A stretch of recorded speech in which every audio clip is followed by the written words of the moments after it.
Buenas tardes.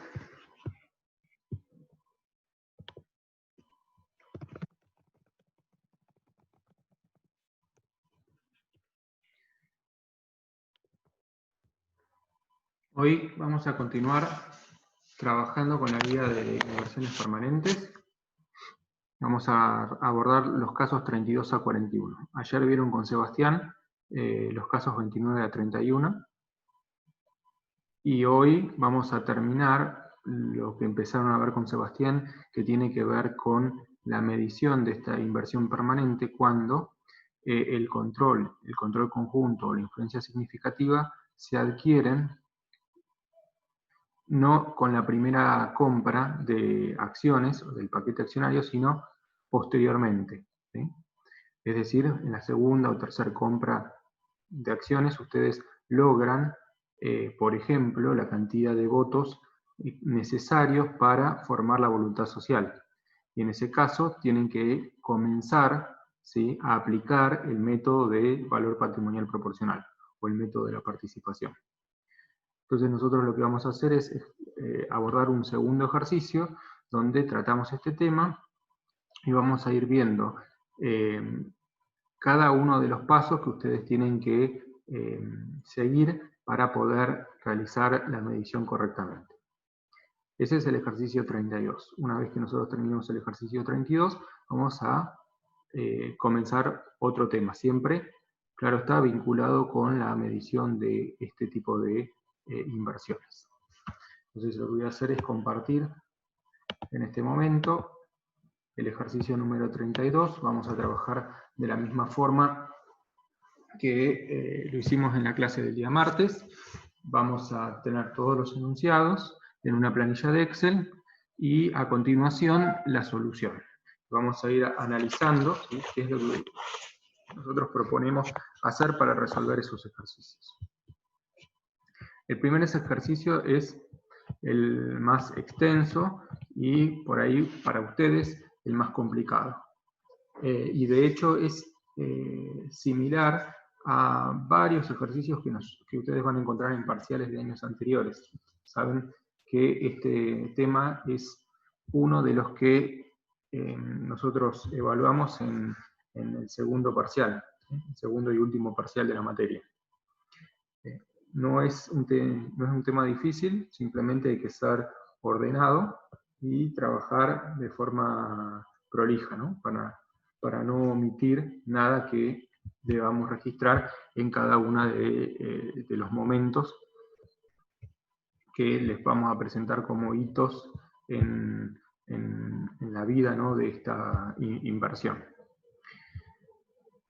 Antes de comenzar con la lectura del enunciado y a resolver el ejercicio, les recuerdo que el día de mañana ustedes tienen una clase especial, porque no es una clase que nosotros habitualmente demos los días viernes, y en este caso lo que nos va a convocar es el parcial del día sábado. Les comento que hay una novedad respecto a la clase de mañana que se publicó en el aula virtual y tiene que ver con la postergación del inicio de esa clase. Estaba prevista para las 14 horas y se va a realizar a las 16:30.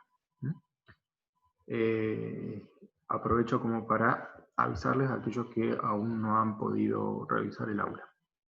Bien, vamos a comenzar a leer el enunciado. Vamos a ver qué nos piden y vamos a ver de qué forma lo resolvemos. Este ejercicio 32 nos dice que el día 1 de enero del 2011, la empresa inversora adquirió 1.000 acciones ordinarias de la empresa emisora en 8.000 pesos. Ese fue el costo, ¿sí?, de incorporación. Les dice que la empresa emisora tiene en circulación 10.000 acciones ordinarias de un voto por acción.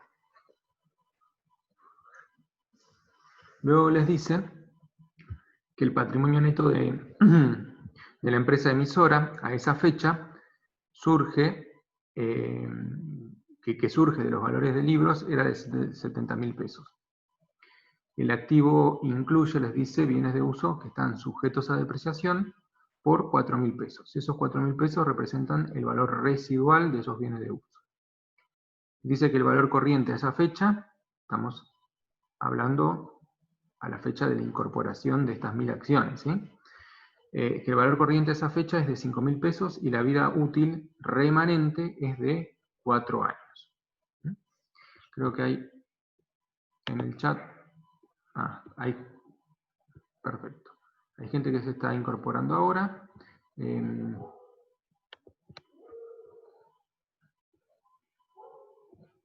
Les repito, entonces, nosotros estamos trabajando con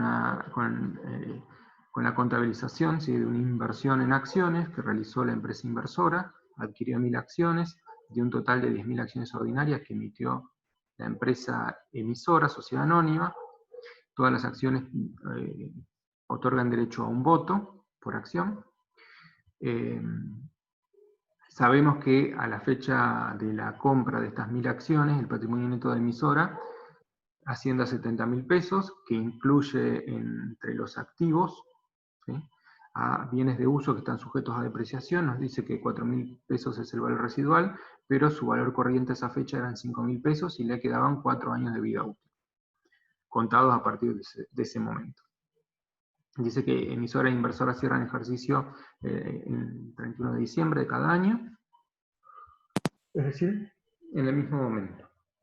Luego les dice que al cierre de ese primer ejercicio económico, en el que se adquirió esta participación, se habían obtenido 20.000 pesos como resultado del ejercicio. ¿Sí? En este caso es una ganancia. Y que no existe ninguna modificación adicional en el patrimonio neto respecto del existente al 31 del 12, ¿sí?, que fue al cierre del ejercicio anterior, un día antes que se produzca la adquisición por parte de inversora de un paquete de 1.000 acciones. Luego pasamos al 31 de marzo y les dice que inversora adquirió 4.100 acciones de emisora en efectivo por 60.000 pesos. Es decir, teníamos 1.000 acciones a partir del 1 de enero del 2011 e incrementamos, ¿sí?, esa participación en 4.100 acciones. Es decir que a partir del 31 de marzo del año 12 tenemos 5.100 acciones en cartera como inversora. Luego les dice que a esa fecha, estamos hablando del 31 de marzo, el patrimonio neto de emisora ascendía a 120.000 pesos según el valor de libros. Y nuevamente les dice que el activo incluye bienes de uso sujetos a depreciación por 3.000 pesos. Ese es el valor residual, ¿sí? Su valor corriente a esa fecha dice que es de 4.000 pesos y que le quedan de vida útil 3 años y 9 meses. Les pide que registre la incorporación al activo de las acciones de inversora considerando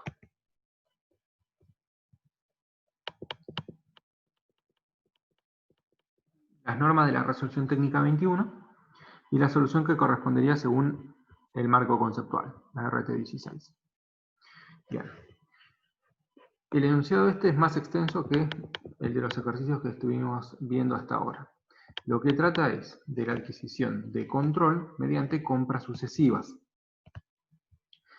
Lo que tenemos que hacer nosotros, en primer lugar, es comenzar a registrar estas operaciones desde la compra que se realiza el 1 de enero del 2011. Y como tenemos que medir esta inversión a lo largo del tiempo, es decir, desde la primera compra, la primera incorporación de acciones de las 1.000 acciones hasta la última incorporación, y ver qué ocurre en ese intervalo de tiempo. Si ustedes tuvieran que registrar esta primera compra, ¿qué norma aplicarían? ¿Cuál sería el criterio de medición que deberíamos emplear para hacer la medición inicial? Estamos frente a una compra de acciones, se supone que esto se trata de una inversión permanente, ¿sí?, en acciones que nos da 1000 votos sobre 10.000 votos posibles. Con lo cual, nosotros ¿qué tenemos? En principio, el 10% de los derechos de voto. Es decir, no tenemos control conjunto tampoco, e influencia significativa no hay nada que nos diga que podemos presumirla.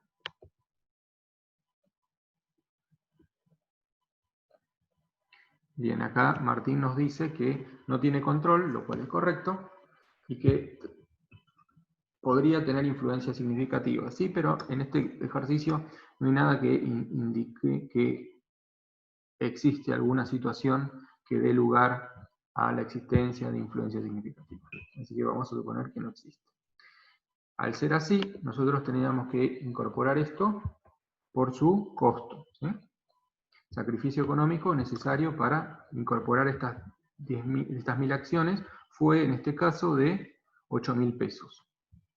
Lo que hacemos entonces es registrar esto mediante el débito.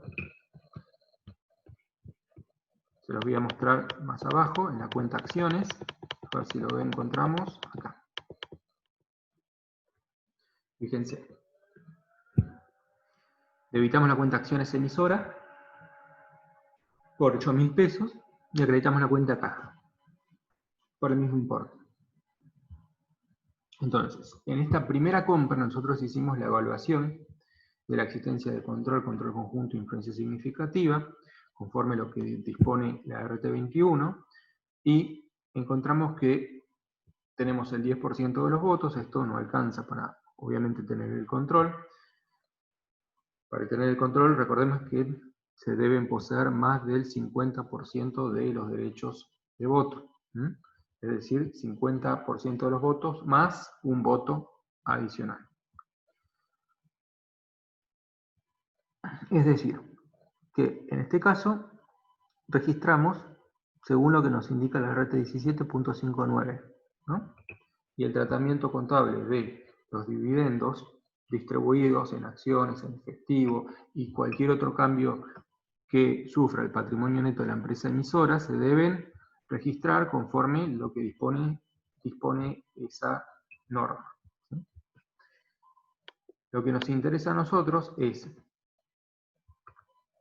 analizar lo que ocurre cuando la empresa efectúa la segunda compra de acciones. En ese momento,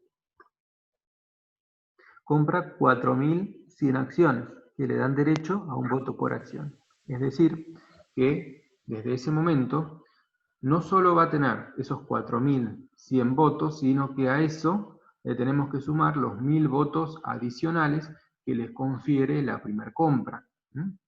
Entonces, en el momento de registrar la segunda compra, nosotros no debemos olvidar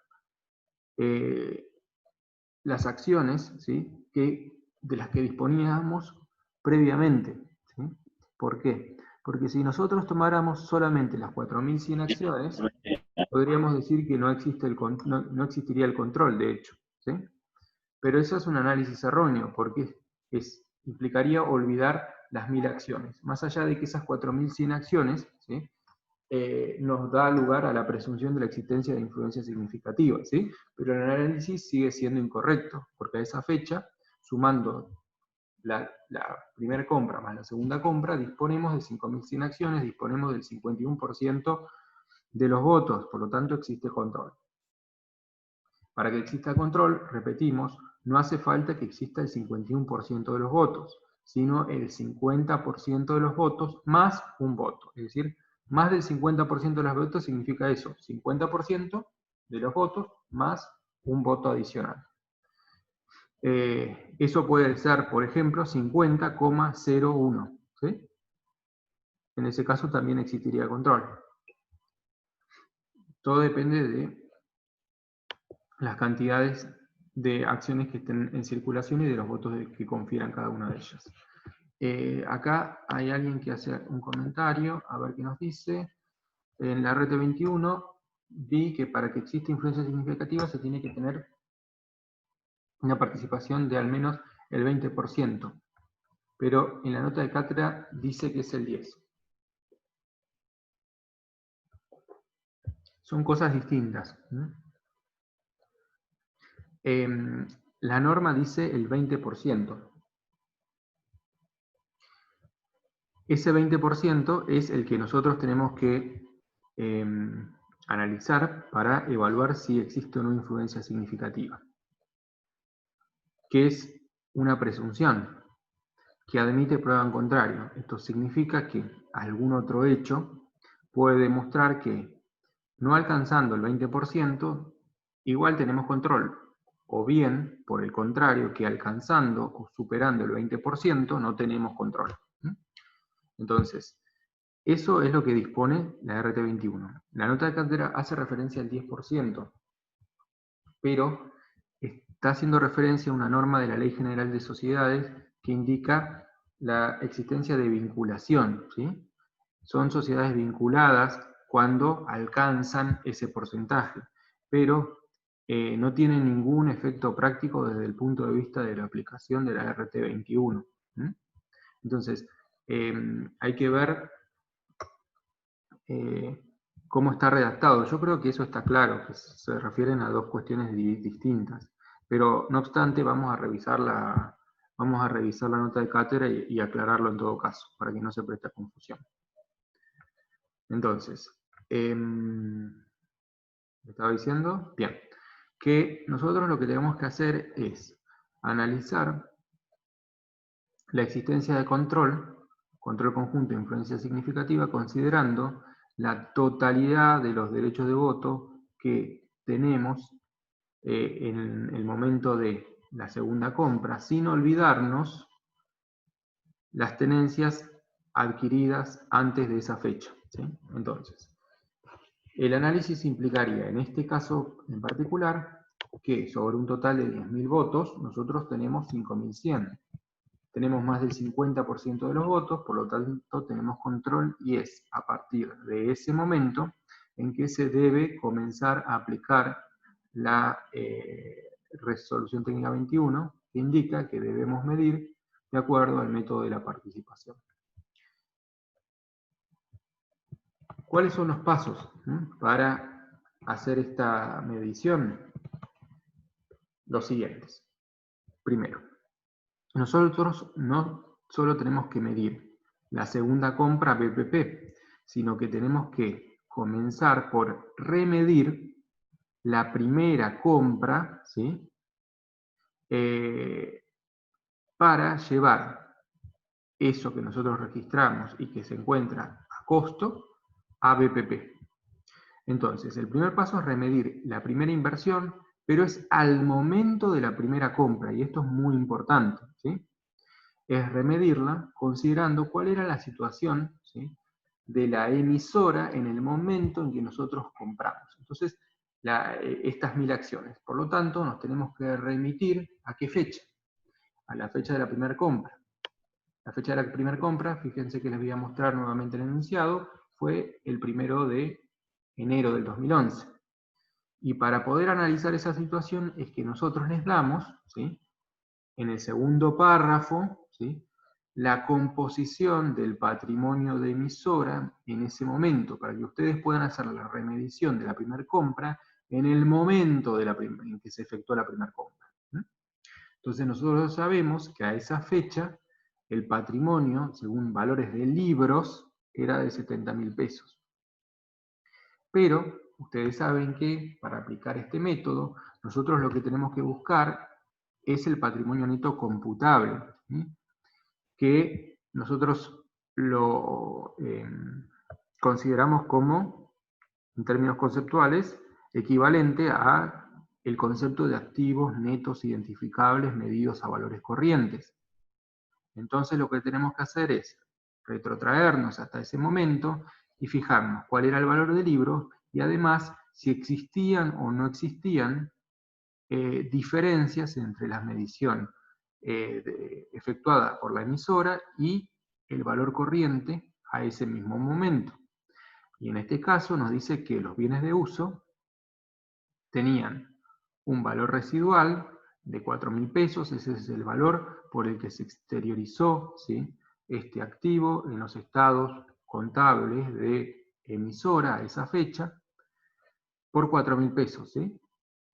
En tanto que su valor corriente a esa fecha era de 5.000, ¿sí? Es decir, hay una diferencia, hay un mayor valor de 1.000 pesos. 1.000 pesos. Entonces, ¿qué tenemos que hacer nosotros? Nosotros tenemos que comparar lo que nos costó incorporar esas 1.000 acciones, que fueron 8.000 pesos, ¿con qué? ¿O contra qué? Contra nuestra participación de ese 10% sobre los activos netos identificables medidos a sus valores corrientes a esa fecha, a la fecha de la compra. Entonces, por un lado, sabemos que tenemos un valor de libros de 70.000 pesos y que tenemos una participación del 10%. Por lo tanto, el 10% sobre ese valor de libros es de 7.000 pesos. Ahora bien, detectamos que existe un mayor valor.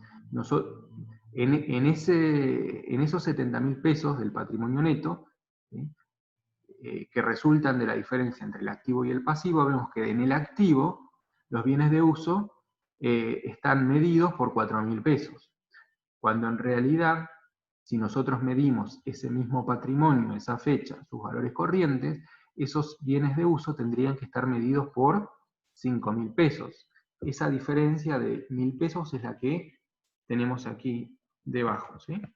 Esos 1.000 pesos. La diferencia entre los 5.000 y los 4.000. Y de esos 1.000 pesos, ¿sí?, nosotros tenemos un 10% de participación, que sería equivalente a un mayor valor de 100 pesos originados en esta diferencia en los bienes de uso.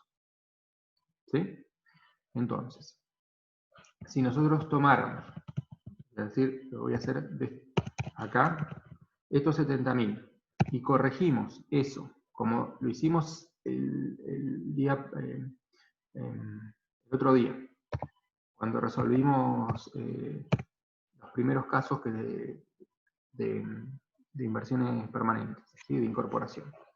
Si nosotros tomamos el valor del libro, si lo ajustamos para llevarlo a sus valores corrientes, y a esto lo multiplicamos por el 10%, que es el porcentaje de participación, tendríamos los 7.100, ¿sí?, que es nada más ni nada menos que la suma de esos dos, de la participación sobre el valor de libros más el 10% sobre el mayor valor, ¿sí? Fíjense que llegamos al mismo valor. Ahora bien, el costo fue de 8.000 y la participación sobre los activos netos identificables medidos a valores corrientes es de 7.100. La diferencia entre 8.000 y 7.100 es lo que nosotros llamamos valor llave. En este caso es una llave positiva. Estos 900 que ustedes están viendo ahí es la diferencia entre los 8.000 y los 7.100. Y si ustedes quisieran expresar esto mismo de otra manera, podrían, para que quede más claro, ponerlo de esta manera. Son los 8.000 menos los 7.100. ¿Sí? Esos 900. ¿Cómo registramos entonces esta remedición que estamos practicando en este momento? Por un lado, vamos a tener que dar de baja, ¿sí?, la inversión, esta acciones emisoras sociedad anónima, porque dejamos de medirla a costo y empezamos a aplicar el método de la participación. Lo que tenemos en este caso es un cambio en la categoría del activo. Lo tenemos que reclasificar.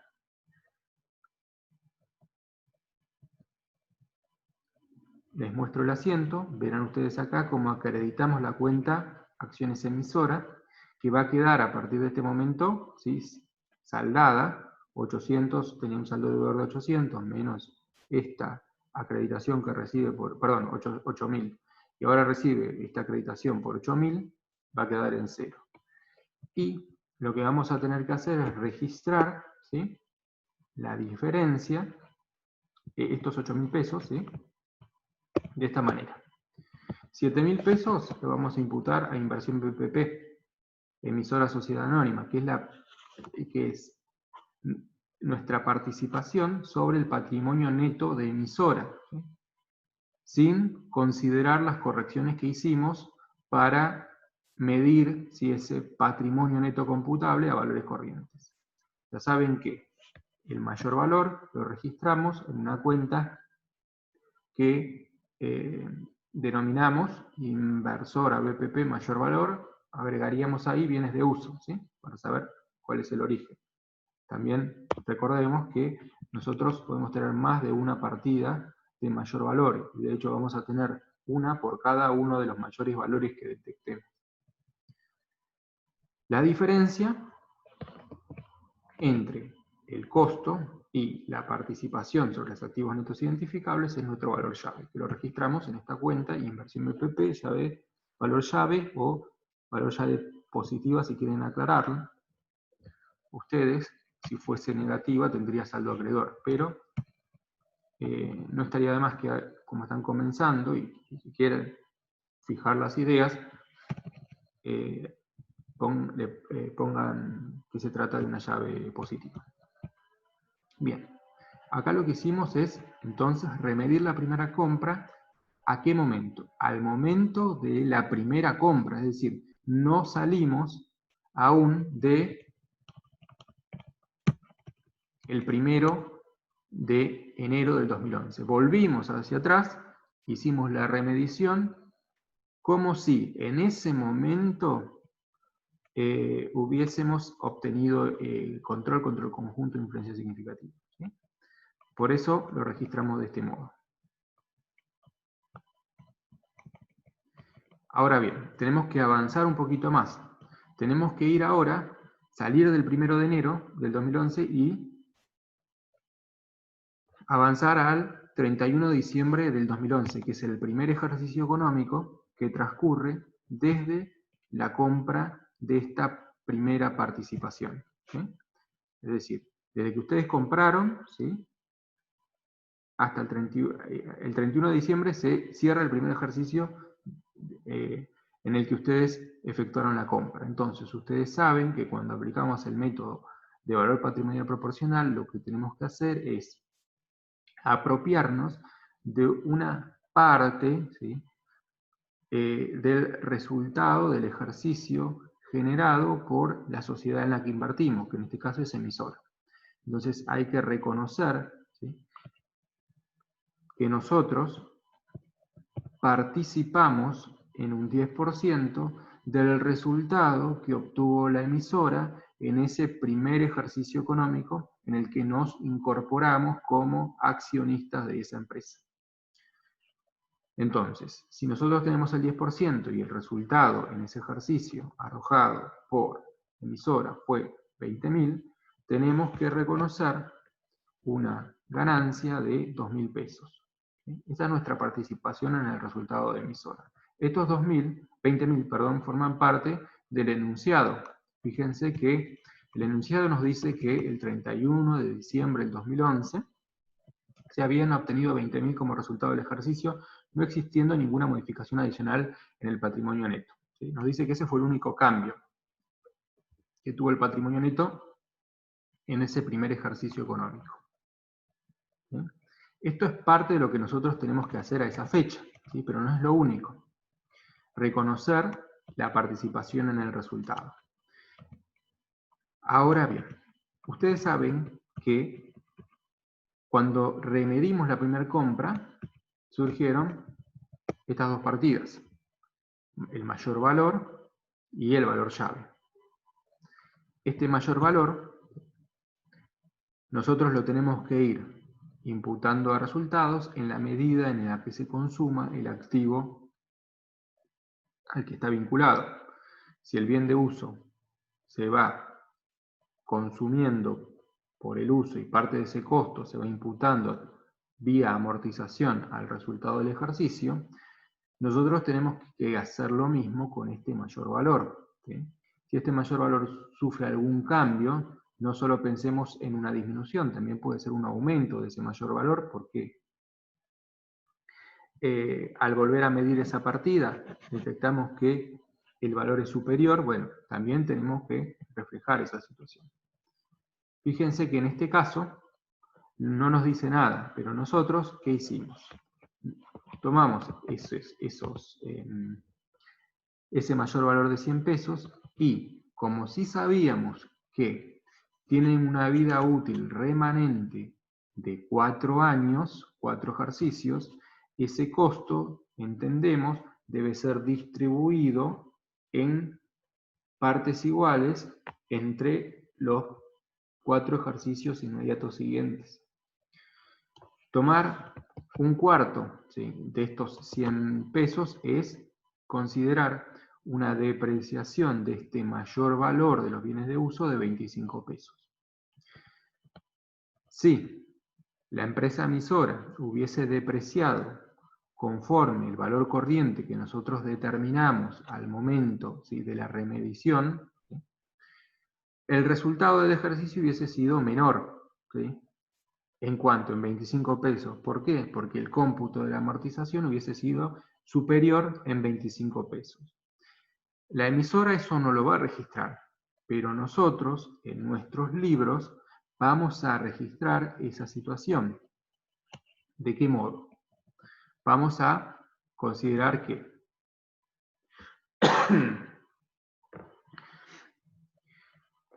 tenemos una participación de 2.000 pesos, ¿sí?, que es el 10% sobre el resultado que dice el estado de resultados de la empresa emisora. Ahora bien, eso nosotros lo que tenemos que corregir. ¿De qué manera? Y empleando como, depreciando, ¿sí?, ese mayor valor en cuanto en 25 pesos. La depreciación, ¿sí?, de este mayor valor se va a registrar mediante la acreditación, ¿sí?, de estos 25 pesos en esta cuenta que nosotros acá le ponemos AA. AA es amortización acumulada o DA, depreciación acumulada del mayor valor.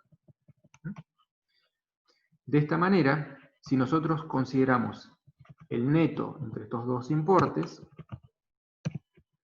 me dice que la participación en el resultado, ¿sí?, corregido por esta depreciación del mayor valor, sería de 1.975 pesos. ¿Sí? Que no es nada más ni nada menos que lo que imputamos, ¿sí?, en esta última cuenta que está pintada de amarillo, que llamamos área resultado de inversión permanente. Esos 1.975 pesos,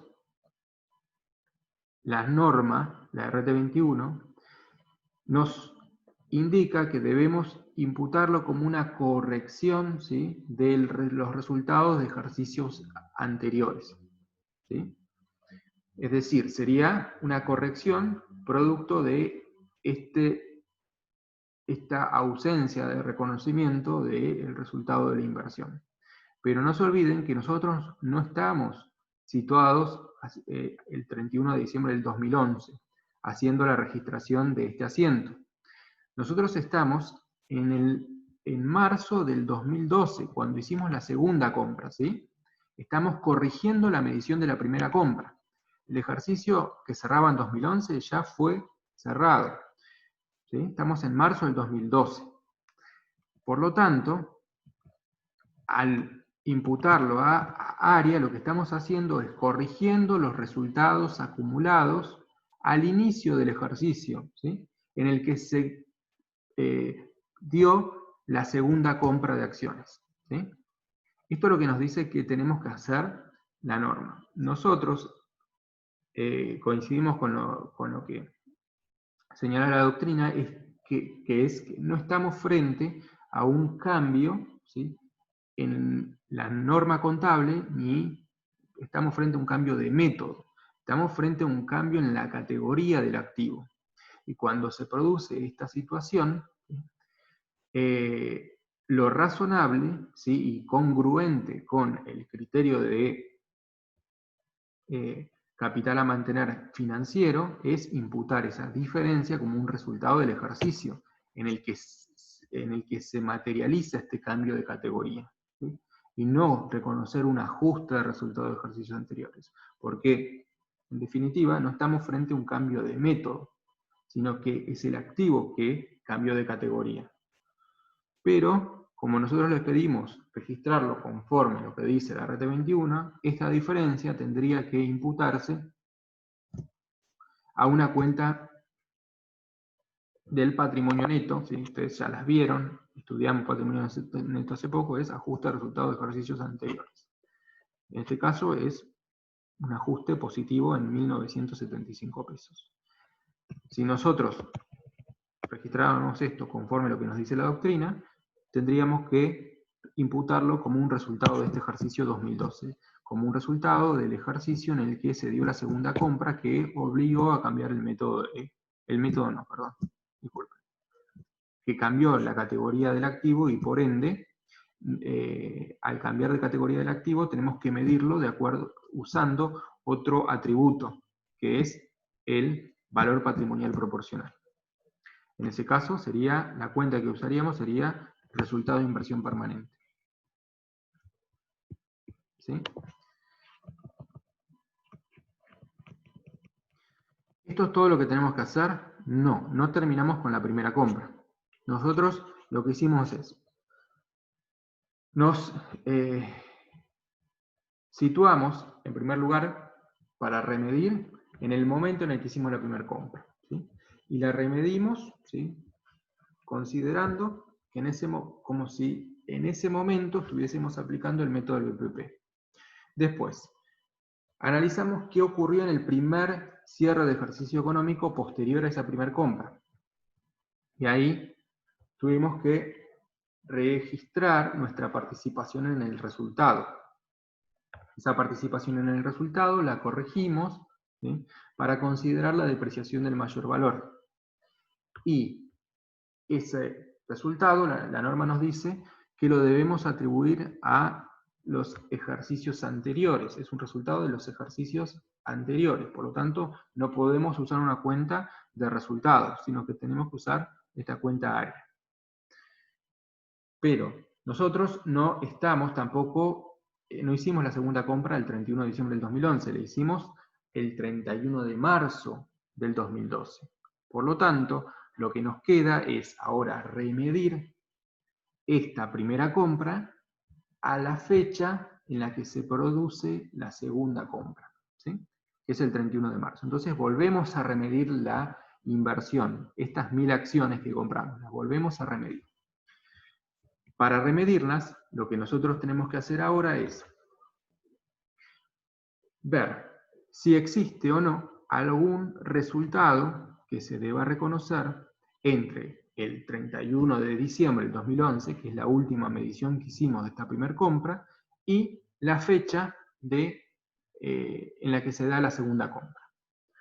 Fíjense ustedes que 9.000 pesos es la medida contable que va a surgir al 31 de diciembre, luego de que nosotros reconozcamos estos 2.000 pesos como una variación en el patrimonio de emisora que impactó en esa medida en la medición de la inversión que hizo inversora, ¿sí?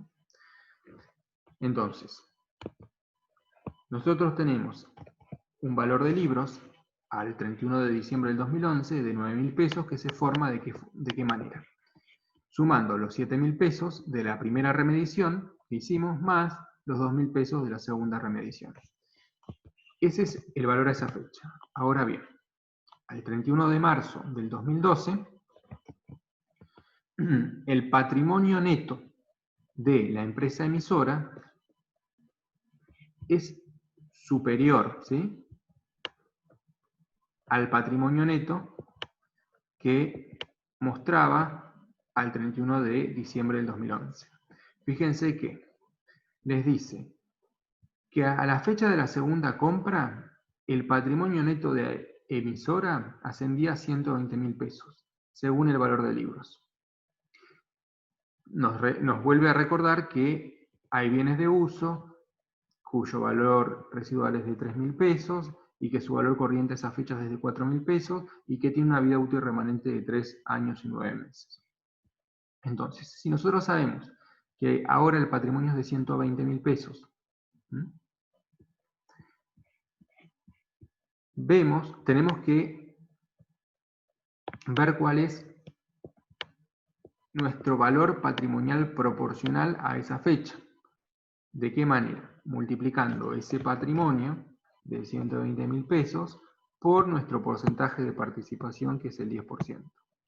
Entonces, hasta el 31 de diciembre del 2011, nuestro valor patrimonial proporcional era de 9.000 pesos. ¿Sí? Ahora, ese valor patrimonial es de 12.000, que es el 10% de 120.000. Es decir, que hay un cambio, un aumento en este valor de la inversión de 3.000 pesos. Si nosotros consideramos solo el patrimonio neto de emisora, ¿sí? Sus valores de libros. Pero nosotros nos tenemos que olvidar que por esta participación de 1.000 acciones tenemos en nuestros registros, en Inversora registró, un mayor valor. ¿Recuerdan? Que tiene como saldo, que tiene por saldo esa fecha, disculpen que se activó la ayuda, que tiene a esa fecha un saldo de, otra vez, no, que tiene a esa fecha un saldo de 75 pesos. ¿De dónde proviene ese saldo? De la diferencia entre el mayor valor que nosotros registramos contablemente en el momento de la incorporación menos la depreciación del primer ejercicio posterior a esa compra, ¿sí? Que es de 25 pesos. Así llegamos a los 75 pesos. El enunciado nos dice algo sobre el mayor valor. Nos dice que el mayor valor ahora, al 31 de marzo del 2012, ¿es de cuánto? Vuelve a ser de 1.000 pesos.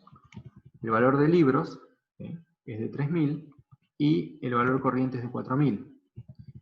Dentro de estos 12.000 está registrado en el activo, ¿no? Ese patrimonio neto, recordemos, nuevamente surge por diferencia entre activo y pasivo. En el activo, los bienes de uso están registrados por 3.000 pesos. Y ese 3.000 pesos son el valor residual, mejor dicho. ¿Sí? Pero el valor corriente son 4.000, es decir, que hay una diferencia de 1.000 pesos. Sobre esos 1.000 pesos, si nosotros le aplicamos el porcentaje de participación del 10%, ¿qué obtenemos? 1.000 por 10% es 100. ¿Sí? Acá están los 100.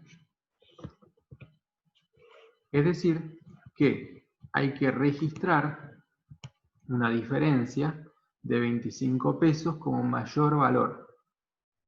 Este mayor valor es, recuerden, de la primera compra, pero al momento de remedirlo por tercera vez, que es al momento de la segunda compra, ¿sí? Entonces, nosotros tenemos un aumento por un lado de 3.000 pesos, que lo imputamos a inversión BPP emisora, que está originado en el incremento en el patrimonio neto de emisora, del que nosotros, aplicándole nuestro porcentaje de participación del 10%, obtenemos este valor de 3.000, y además tenemos un mayor valor, un incremento en el mayor valor de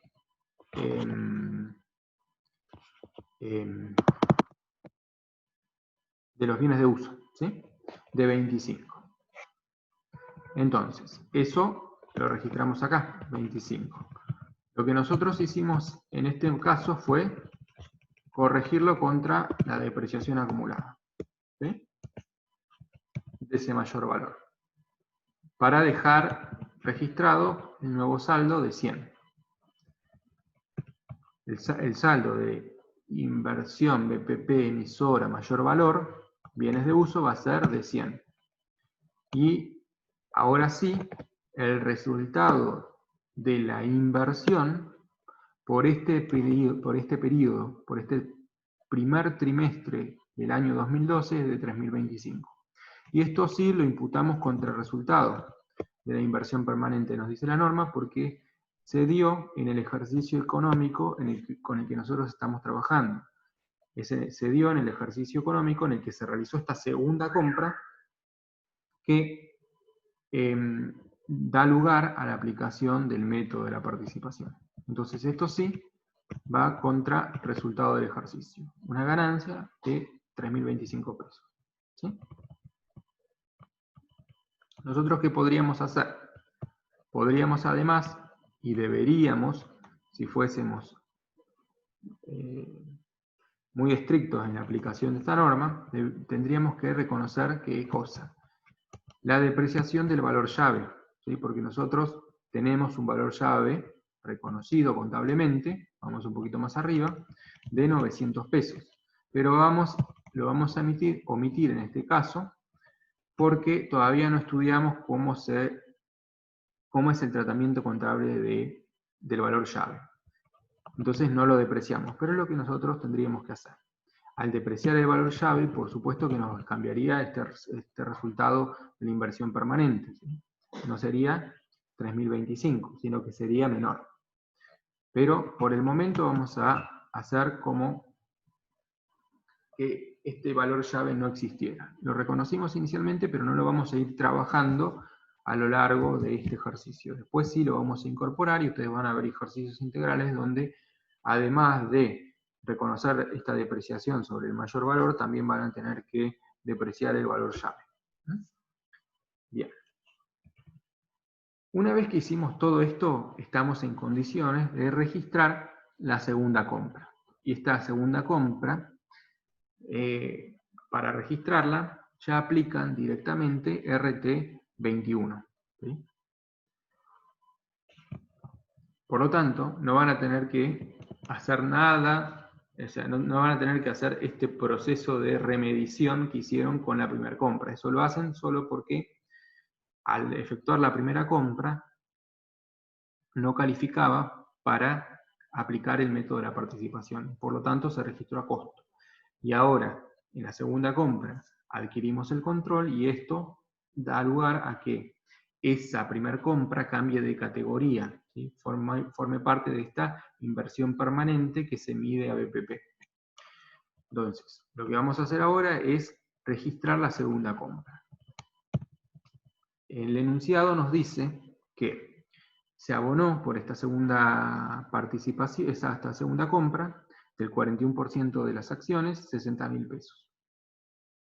Ya sabemos que el valor de libros al momento de la segunda compra era de 120.000 pesos. Nosotros participamos en el 41%. ¿Sí? La medición del 10% ya la hicimos. Ese trabajo quedó terminado. Ahora tenemos que abocarnos a registrar esta segunda compra. 41%. Nos da 49.200 pesos.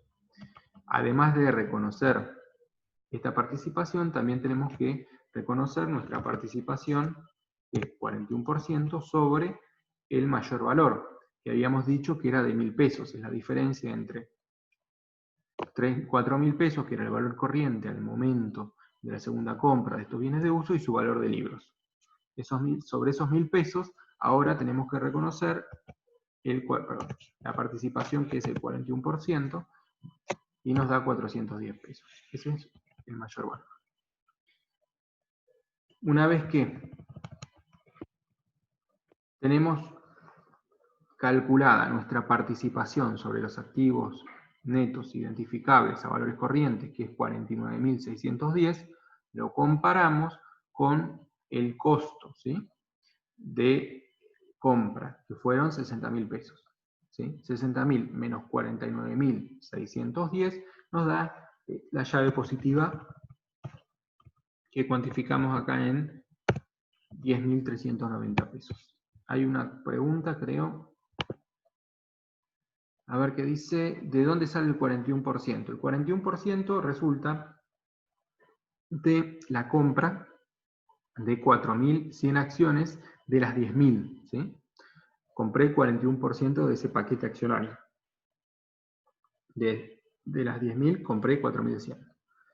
Y ahora lo que estoy haciendo es incorporando al activo estas 4.100 acciones, de acuerdo a lo que nos dice la RT21 ya, que es al BPP.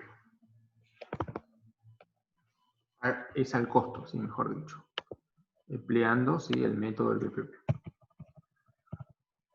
Entonces, ¿cómo registramos esta segunda compra?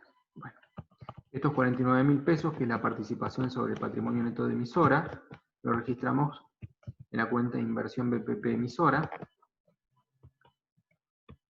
La diferencia que encontramos en la medición de los bienes de uso, nuestra participación sobre ella, la registramos en inversión BPP mayor valor, y la llave positiva en una cuenta que represente que se trata de este origen, los 10.390.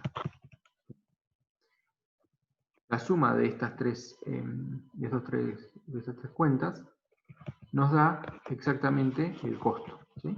Es decir, que la medición inicial la efectuamos al costo, pero nosotros para registrarlo contablemente lo imputamos en estas tres partidas, ¿sí?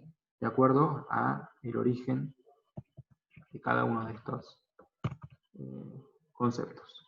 Recuerden que la suma de estas dos es la participación sobre los activos netos identificables medidos a valores corrientes.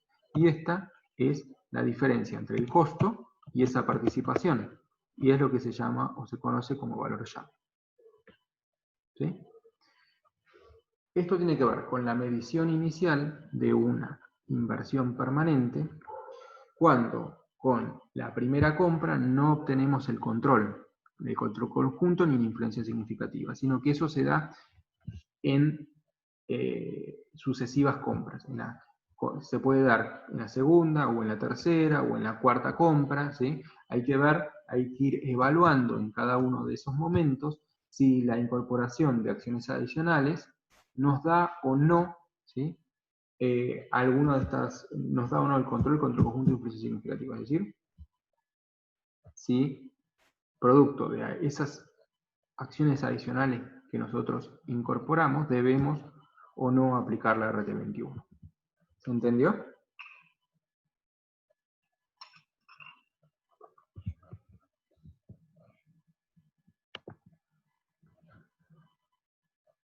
Bueno, ese es el primer ejercicio, que es la continuación de la clase que vieron con Sebastián, que era la primera parte de esto. Lo que vamos a ver de ahora en adelante es cómo debemos trabajar con esta inversión después de la incorporación. Es decir, durante la tenencia, cómo debemos receptar los cambios que se dan en el patrimonio neto de la empresa emisora. Ustedes saben que la medición contable de la inversión permanente va a estar en función, ¿sí?, de los cambios que operen en el patrimonio neto de emisora. Cada vez que el patrimonio neto de emisora cambia por una distribución de utilidades, ¿sí?, hay que ver si en efectivo o en acciones, si hay algún aumento de capital, si se da una constitución de reservas. O sea, todas esas situaciones nosotros tenemos que analizar y ver si esas situaciones repercuten o no en la medición de la inversión, ¿sí? ¿De qué manera lo hacen? Entonces, vamos a analizar ahora el ejercicio 33.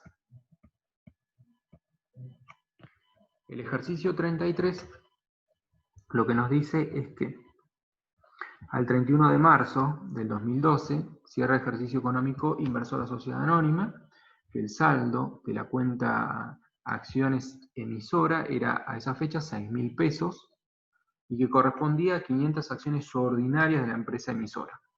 Esas acciones se adquirieron en enero del 2012, ¿sí? Estamos en marzo del 2012, 31 de marzo, y eso se adquirió el 15 de enero.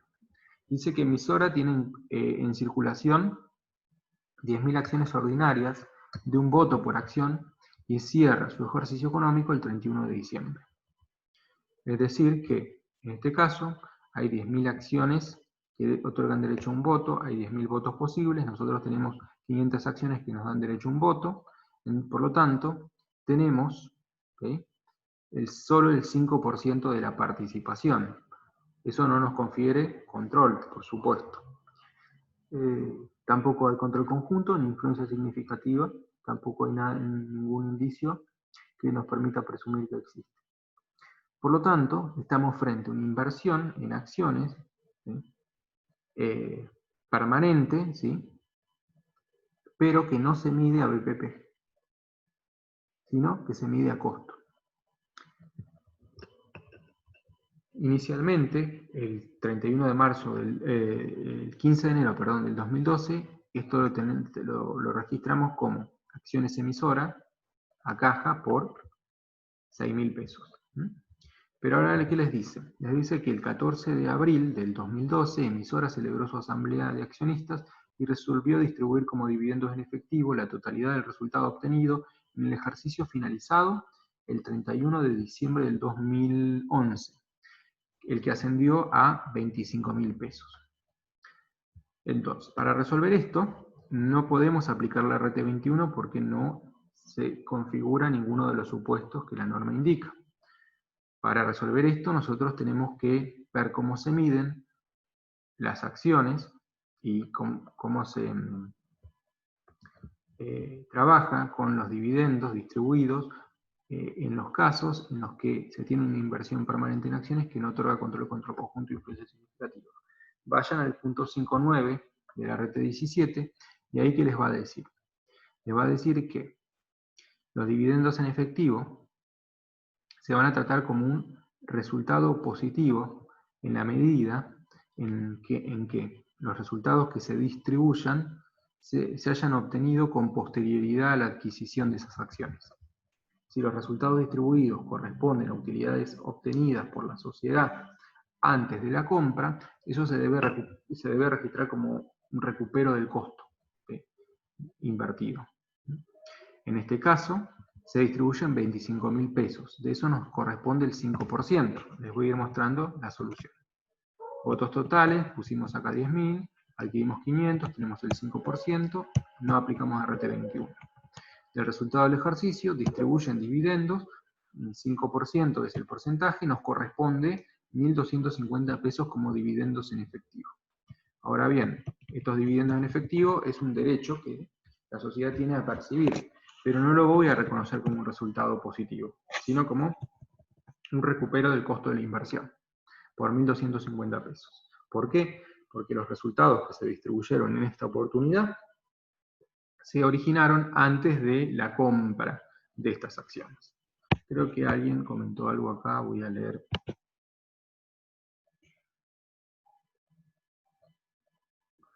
Alguien pregunta si se cortó. Yo creo que no, por lo menos no he tenido ningún inconveniente de conexión hoy.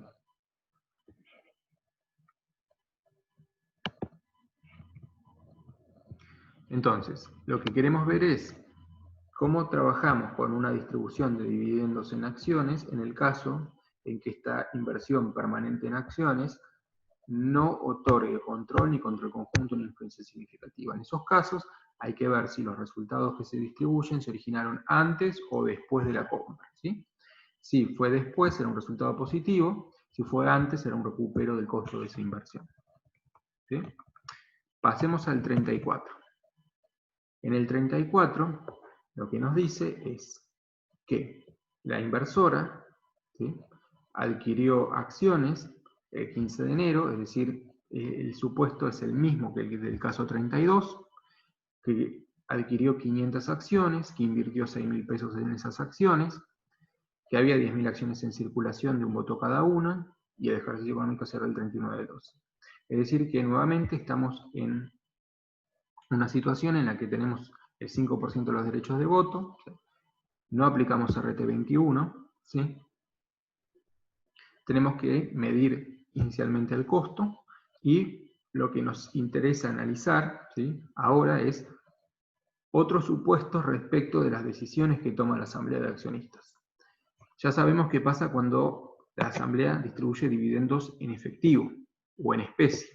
Bueno, en efectivo. Ahora vemos qué pasa si la asamblea distribuye dividendos en especie. En este caso dice que decide distribuir la totalidad del resultado obtenido en el ejercicio finalizado el 31 de diciembre del 2012. Y dice que ascendió a 30.000 pesos. Cuando se distribuyen dividendos en especie, el tratamiento contable es el mismo que cuando se distribuyen dividendos en efectivo, ¿sí? Hay que ver en qué momento se originó el resultado que se está distribuyendo. Entonces, en este caso son 1.500 pesos los que nos corresponde a cobrar como dividendos, porque el resultado es mayor. En el caso 33 era 25, acá es 30. Entonces, vamos a tener que registrar el derecho a cobrar estos 1.500 pesos de dividendos, y la contrapartida, en este caso, es un resultado de este ejercicio. ¿Por qué?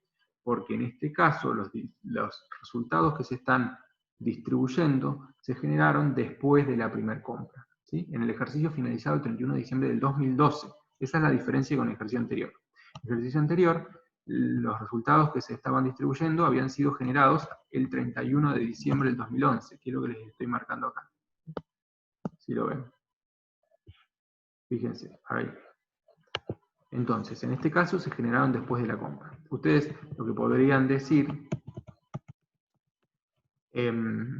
es, bueno, en realidad en el ejercicio que cierra el 31 de diciembre del 2012, incorpora una parte, o sea, el ejercicio económico cerrado el 31 de diciembre del 2012, ¿sí?, abarca desde el 1 de enero al 31 de diciembre, y nosotros comparamos las acciones el 15 de enero. Entonces hay 15 días, ¿sí?, de resultado que en realidad no corresponden a que se generaron antes de la compra, ¿no? Entonces podrían prorratearlo si quisieran. En general, lo que nos dice la norma, y hay una presunción, es que se presume que si no hay ninguna, digamos, evidencia de que sea en sentido contrario, se presume que los resultados que se están distribuyendo fueron los últimos obtenidos o generados. Con lo cual, en principio, si no hay ninguna indicación en contrario, nosotros asumiríamos que esos resultados distribuidos corresponden a los generados después de la compra, ¿sí?, de la acción. Y por lo tanto serían resultados positivos, un resultado positivo del ejercicio, como lo registramos acá. Pero siempre hay que estar atento a eso. Hay que ver los resultados que se distribuyen, cuándo se generaron, o qué resultados se están distribuyendo, mejor dicho, los generados después de la compra, los generados antes de la compra. Cuando digo generados estoy hablando de devengados, ¿sí? Bueno, y acá anotamos una observación, dice: se omite considerar la incidencia de los resultados correspondientes a los 15 días de enero, ¿sí?, que serían resultados generados antes de la compra. La opción sería proporcionarlos, ¿sí?, y reconocer una partecita de esos resultados. Si nosotros consideramos que se generan en forma lineal, se generaron de forma lineal durante el ejercicio, una partecita de ese sería el recupero de la inversión. Bueno, pasamos al ejercicio 35, ¿sí? El 35,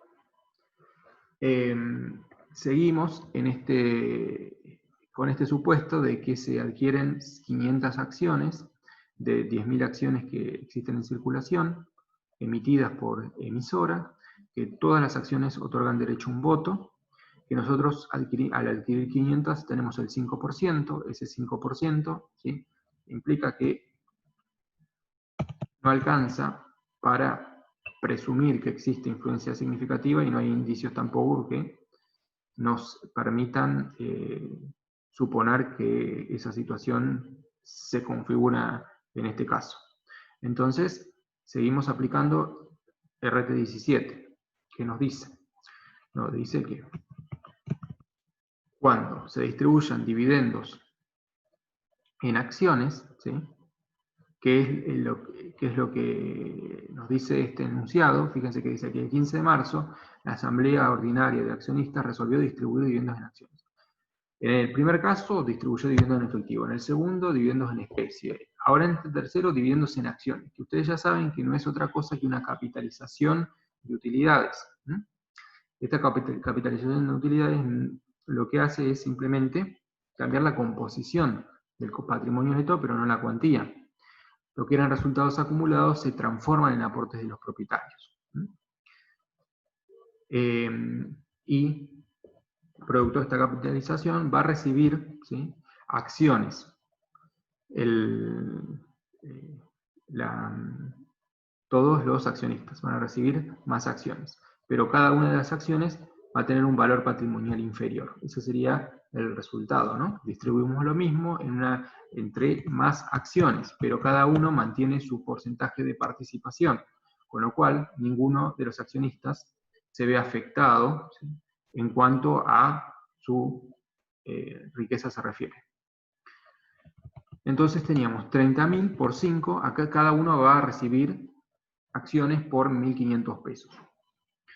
¿Cómo registramos eso? Debitamos y acreditamos la cuenta acciones por 1.500 pesos simplemente para registrar que recibimos esas acciones. Pero eso no va a cambiar la medición de la inversión. ¿Sí? Ese cambio cualitativo en el patrimonio neto no afecta la medición de la inversión. No da lugar a ningún cambio en esa medición. Bien. Entonces, lo importante era que vieran esas tres situaciones: distribución de dividendos en efectivo, en especie y en acciones. Ahora lo que vamos a hacer es ver qué ocurre cuando estamos frente a una inversión permanente que sí se mide a BPP. ¿Qué pasa durante la tenencia? ¿Sí? ¿Qué pasa si la sociedad decide distribuir dividendos? ¿Sí? ¿Se tratan de la misma forma que en el caso de una inversión permanente en acciones que se mide a costo? ¿Se trabaja de la misma manera o no? Bueno, eso es lo que vamos a ver ahora. Esto lo vamos a ver en los ejercicios 36 a 40. ¿Sí? Entonces, ahora lo que nos dice es que esta sociedad inversora posee el 55% de las acciones. ¿Sí? Todas las acciones se otorgan derecho a un voto por acción. Por lo tanto, este 55% de tenencia se va a reflejar en el 55% de los derechos de voto. Va a existir control, aplicamos RT21. Ambas sociedades cierran su ejercicio económico el 30 de junio. Les dice que emisora obtuvo en el ejercicio económico finalizado el 30 de junio del 2011 como ganancia neta 120.000 pesos. Es decir, que acá lo que empezamos a analizar es los cambios que sufre el patrimonio neto de la emisora. Ustedes saben que ese patrimonio neto sufre modificaciones por diversas razones. Una de las causas, ¿sí?, de los cambios en el patrimonio neto son los resultados originados por el desarrollo de su actividad. Puede ser una ganancia, puede ser una pérdida. En este caso es una ganancia. Producto del desarrollo de sus operaciones, durante un ejercicio económico obtuvo una ganancia de 120.000 pesos. Esa ganancia incrementó el patrimonio de emisora. Ahora bien, ese incremento en el patrimonio de emisora se tiene que ver reflejado, ¿sí?, en la medición de la inversión, porque la medición de la inversión está en función de los cambios que se dan en el patrimonio neto de esta sociedad. Entonces nosotros lo que tenemos que hacer es registrar que una participación en esa ganancia como inversora. ¿Qué porcentaje tenemos de la tenencia? El 55%. Entonces tenemos derecho al 55% de los 120.000 pesos de utilidad generados por emisora. ¿Cuánto nos da eso? 66.000 pesos. Esos 66.000 pesos, ¿sí?, van a incrementar la medición de la inversión, por eso debitamos inversión BPP, emisiones 60.000, y la contrapartida va a ser resultado de inversión permanente. ¿Sí? Esa es una cuenta de resultado. ¿Sí? Refleja, ¿sí?, que en este ejercicio nosotros participamos de la utilidad que generó la empresa en la que invertimos en 66.000 pesos. Entonces estamos respetando de este modo el criterio de lo devengado, ¿sí? No estamos reconociendo la participación en el momento, en las utilidades en el momento en el que se declaran los dividendos o en el momento en el que se pagan los dividendos. No, lo estamos reconociendo en el momento en el que se devengaron para la sociedad emisora y que la sociedad emisora registró, ¿sí? Digamos, reconoció esa ganancia. Bueno, en ese momento nosotros ya estamos en condiciones de reflejarlo en nuestro patrimonio y en nuestros resultados, de esta manera. Entonces, este método del valor patrimonial proporcional implica reconocer la participación que la sociedad inversora tiene en los resultados obtenidos por la sociedad emisora de esas acciones. Ese resultado puede ser positivo o negativo. Si la cuantía del patrimonio neto, producto de una pérdida, disminuye, bueno, la inversión, el valor de nuestra inversión también va a disminuir. Y eso lo vamos a reflejar debitando la cuenta de resultados de inversiones permanentes y acreditando la cuenta de inversión BPP emisora sociedad anónima. ¿Por qué valor? Por el porcentaje que nosotros tengamos y en el que participemos de esas pérdidas, ¿sí? Por 50, sería en este caso 55 multiplicado por la pérdida obtenida por inversora. Por emisora, perdón, por emisora. Bien. ¿Se entendió? ¿Hasta ahí vamos bien? Ese es el primer cambio en el patrimonio neto de emisora que nosotros vamos a considerar. Ahora vamos a ver el ejercicio número 37, en el que partimos del mismo supuesto, una inversión en emisora del 55% que nos da el 55% de la tenencia y de los votos. Entonces, tenemos control, aplicamos RT21. En este caso, les dice que emisora obtuvo en el ejercicio económico una ganancia de 120.000 pesos. ¿Sí? 120.000 pesos. Pero, fíjense que tenemos información adicional. Nos dice que cuando hicimos la incorporación de esta inversión, reconocimos nosotros contablemente 10.000 pesos como mayor valor de bienes de cambio, producto de la diferencia entre la medición a valores corrientes y la medición de libros, o el valor de libros. Al cierre del ejercicio dice que emisora había enajenado el 80% de las existencias que fueron remedidas. El costo de reposición de las unidades al momento de la enajenación fue un 10% superior al reconocido cuando se realizó la incorporación. Entonces, recuerdan que cuando nosotros registrábamos la incorporación, debitábamos inversión BPP emisora, inversión BPP mayor valor. Ese mayor valor podría estar relacionado con bienes de cambio, bienes de uso, activos intangibles, etc. En este caso, ese mayor valor corresponde a bienes de uso, que en ese momento, a bienes de cambio, que en ese momento estaban en el patrimonio, por supuesto, si no, no existiría ese mayor valor de 10.000 pesos. Pero lo que nos está diciendo es que ahora, en el momento en el que cierra ejercicio económico, ¿sí? La sociedad emisora ya había vendido parte de esas existencias. El 80% ya no están más en el patrimonio de emisora.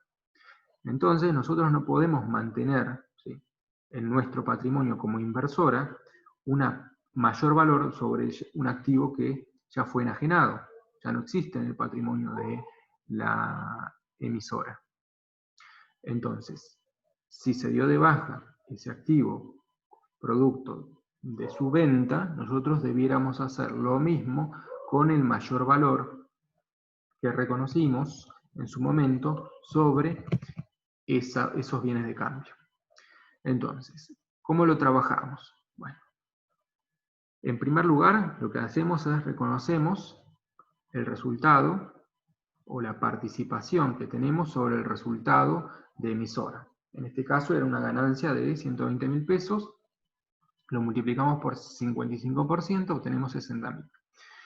Eso lo reflejamos como un resultado de la inversión, un resultado positivo. ¿Sí? Entonces, si el patrimonio neto de la emisora, si el patrimonio neto de emisora aumentó en 120.000 pesos, como consecuencia, ¿no?, de el resultado de sus operaciones, nosotros tendríamos que reconocer el 55% y aumentar el valor de nuestra inversión en 66.000 pesos, ¿no? Eso está bien. Entonces fíjense cómo hay un correlato entre el aumento del patrimonio neto de emisora y el aumento del valor de la inversión. Ahora bien, esos 66.000 pesos equivalen al resultado positivo obtenido por inversora. No. ¿Por qué? Porque en la determinación de estos 120.000 pesos no incidió el mayor valor, ¿sí?, de estos bienes de cambio. Si estos bienes de cambio nosotros los damos de baja, ¿sí?, imagínense el resultado, el efecto que tendría en el resultado de la emisora. Si en lugar de dar de baja esos bienes de uso, ¿sí?, por su valor de libros, los hubiese dado de baja por su valor corriente. El costo sería mayor y por lo tanto el resultado del ejercicio menor. Nosotros lo que hicimos acá es darles de baja, ¿sí?, por el 80%, ¿sí?, de este mayor valor que nosotros habíamos reconocido en ese momento, y la diferencia entre estos 66.000 pesos, que es la participación sobre el resultado determinado por emisora, y la baja parcial del mayor valor, ¿sí?, por la enajenación de los bienes que fueron sobre los que se reconoció ese mayor valor, nos da una diferencia que es el resultado positivo que vamos a reconocer nosotros de 58.000 pesos. ¿Sí?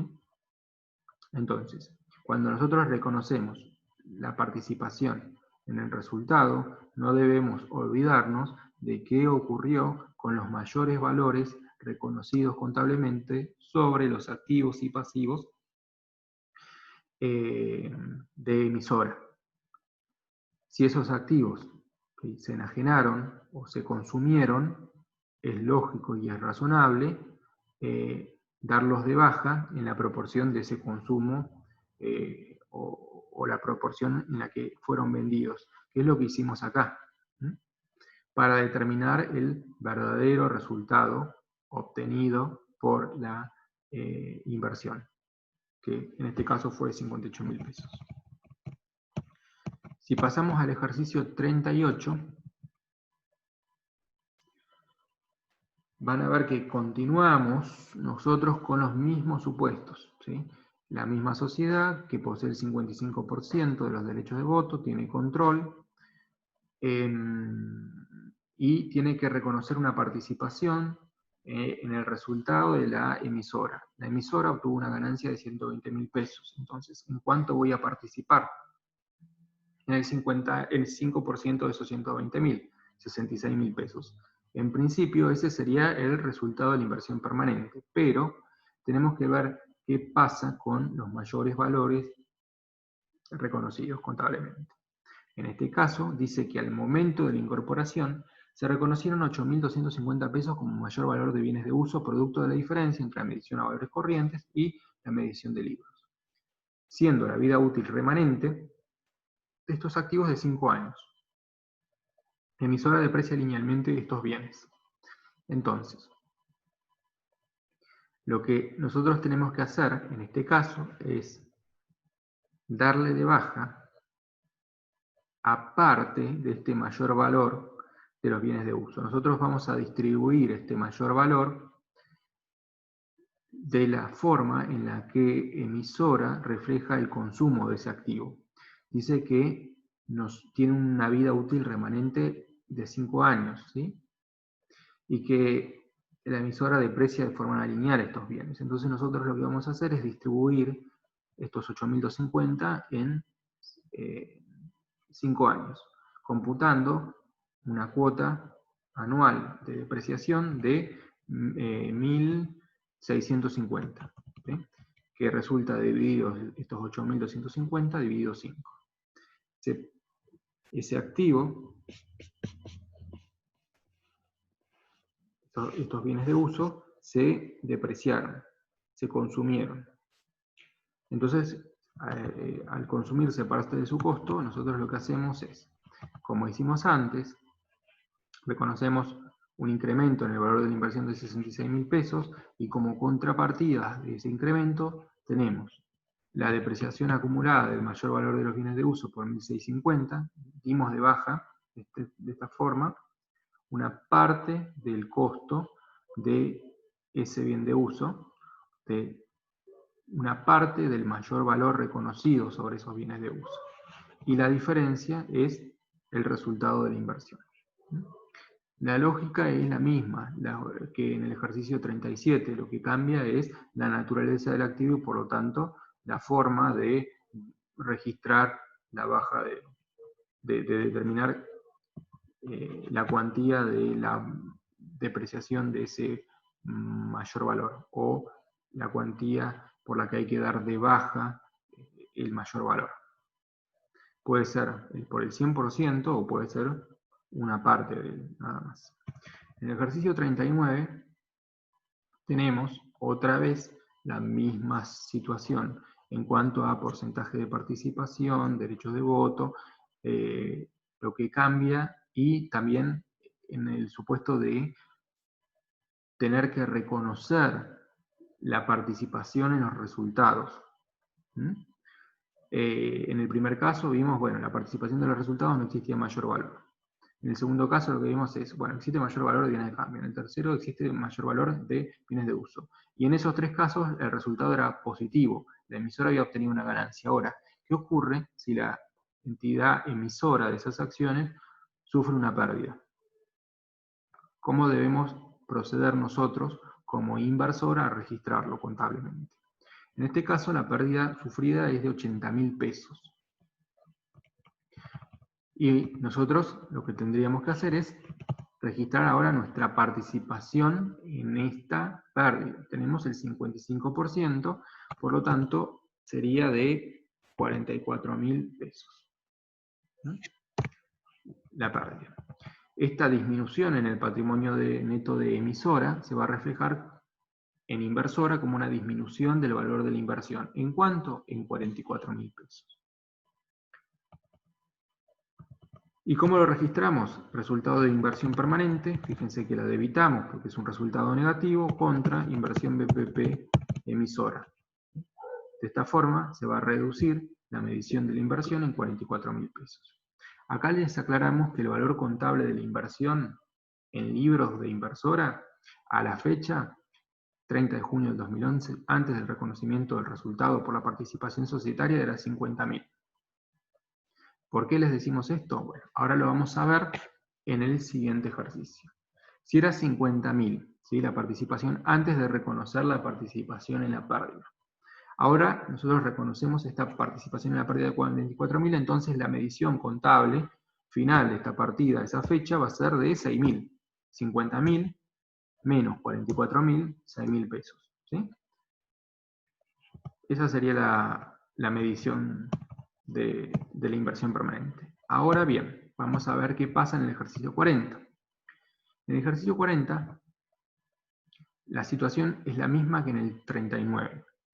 La sociedad en la que invirtieron sufrió una pérdida de 80.000 pesos. Ustedes tienen el 55% de participación y tienen que reconocer la pérdida, la participación en esa pérdida.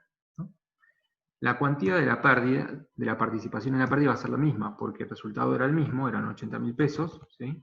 Y el porcentaje de participación era lo mismo. Es decir, que ustedes participan en 44.000 pesos de la pérdida. ¿Qué diferencia hay con el ejercicio anterior? Y la diferencia es que en este ejercicio lo que les dice es que antes de que ustedes registren, ¿sí?, la participación en la pérdida, El valor de la inversión es de 40.000 pesos. El saldo de inversión BPP, emisora, sociedad anónima es de 40.000 pesos. ¿Qué pasa si ustedes registran resultado de inversión permanente por 44.000 pesos? El saldo de inversión sociedad anónima va a quedar con saldo acreedor por 4.000 pesos, ¿no?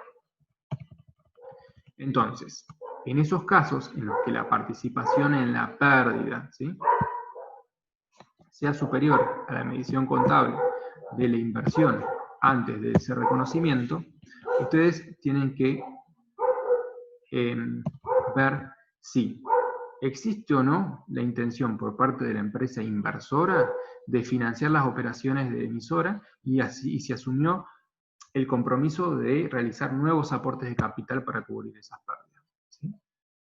Si eso ocurriera, ustedes lo que deben hacer es registrar, ¿sí?, ese pasivo, porque ustedes se comprometieron a cubrir esas pérdidas. Hay un compromiso de la empresa. Si no fuera el caso, la medición contable de esa participación se lleva a cero y se deja en cero. ¿Y cómo se hace en ese caso? Se registra el resultado negativo, ¿sí?, por un valor equivalente a la medición de la inversión anterior al reconocimiento de esta pérdida.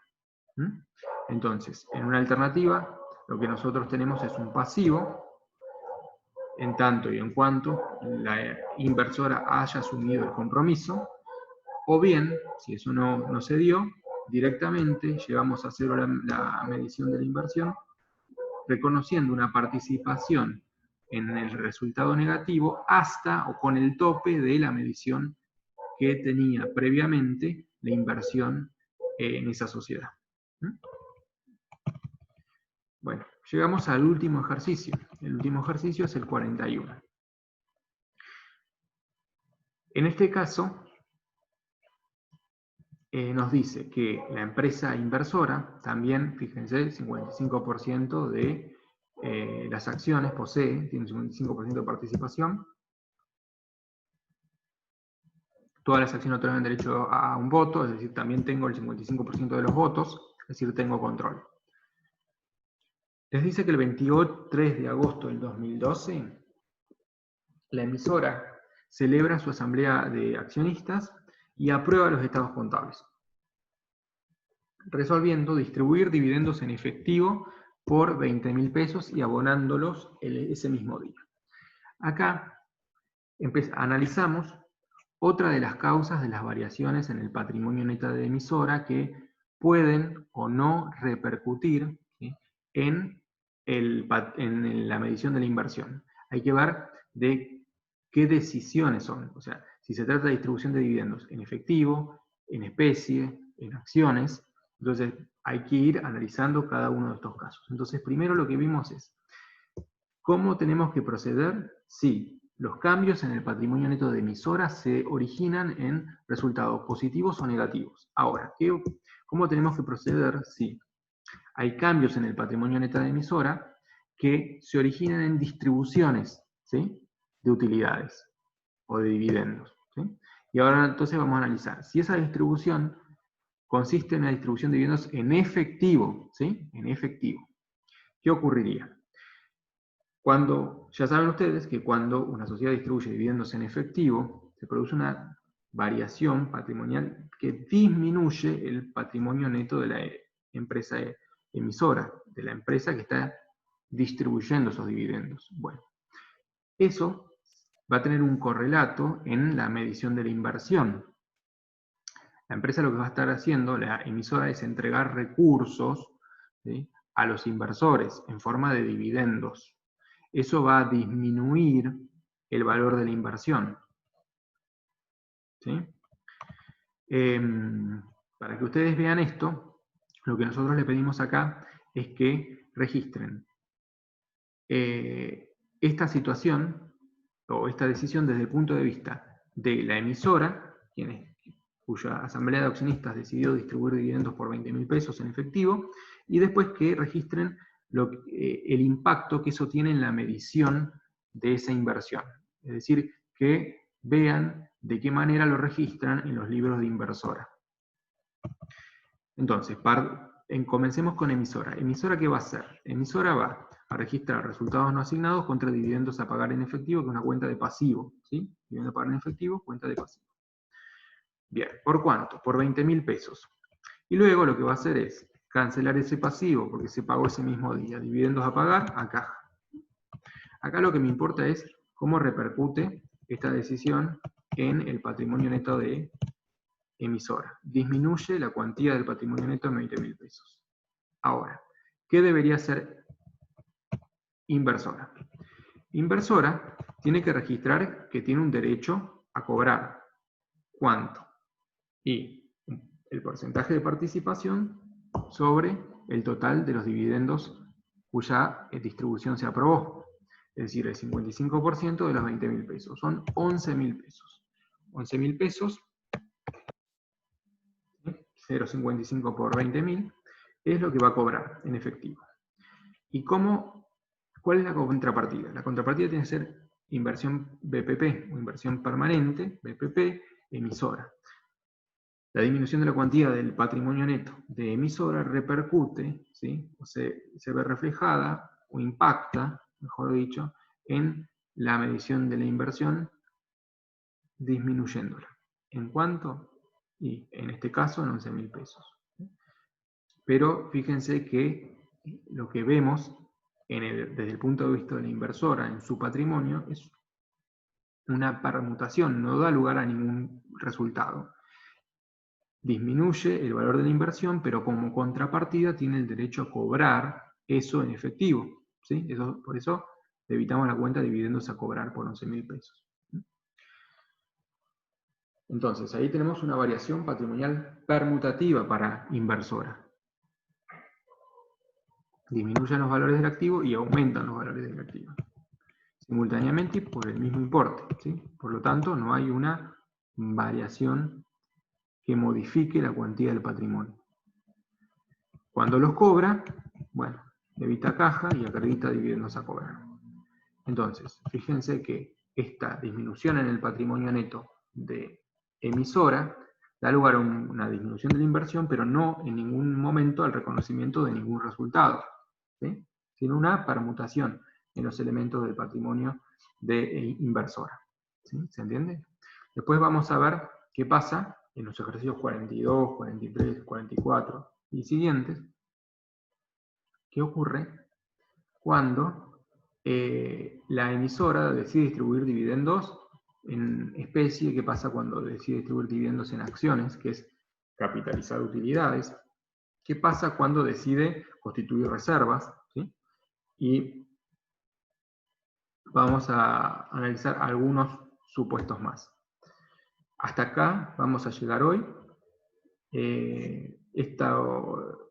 Este tema continúa en la clase del día lunes, y el día martes nosotros ya concluimos con esta guía revisando los ejercicios 51 a 56. En ese momento nosotros el día martes vamos a terminar por completo todos los ejercicios de la guía. Recuerden que mañana tienen la clase de consulta, repasos y previa al parcial, y que el día sábado ustedes tienen el parcial. Lo que les aviso, si no lo advirtieron, si no ingresaron al aula virtual, es que nosotros ya pusimos a disposición hoy la planilla que van a tener que usar para resolver el recuperatorio final, aquellos que deban rendirlo. Por lo tanto, el que quiera puede descargar la planilla, puede renombrarla, puede revisarla, y de ahí, además, va a tener una idea, un panorama de qué temas, ¿sí?, dentro de cada uno de los rubros vamos a evaluar. Ya van a saber, mirando el plan de cuentas, si vamos a tomar inversiones transitorias en acciones, plazo fijo, ¿sí?, títulos públicos. Van a poder sacar algunas conclusiones a aquellos que decidan hacerlo. Y tienen todo el día de mañana para revisar los temas que consideren que deban reforzar. Entonces, próxima clase, mañana a las 16:30 horas, repaso. Sábado parcial, lunes y martes terminamos con la guía de inversiones permanentes. ¿Les quedó alguna duda de lo que vimos hasta ahora?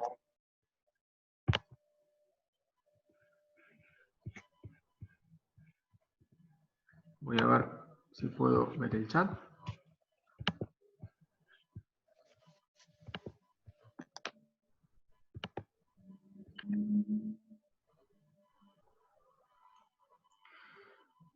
Puede que necesito uno. Bueno, perfecto. Te pido que no voy a desconectar la sesión, que me escribas por privado. En el mismo chat, lo único que tenés que hacer es buscar mi nombre, ahí donde dice todos, en realidad, tú, todos, lo cambias por mi nombre y ahí continuamos. Bueno, perfecto. Bien, entonces, no los voy a retener más con este tema, así que calculo que los que están conectados, que no son muchos, ahora son 12, la mayoría debe haber aprobado el parcial, pero bueno, si hay alguno que está preocupado por el parcial, los dejo ir a repasar y estudiar. Me quedo entonces conectado para charlar con vos, Axel, y bueno, y el resto me despido de ustedes. De urgencia para el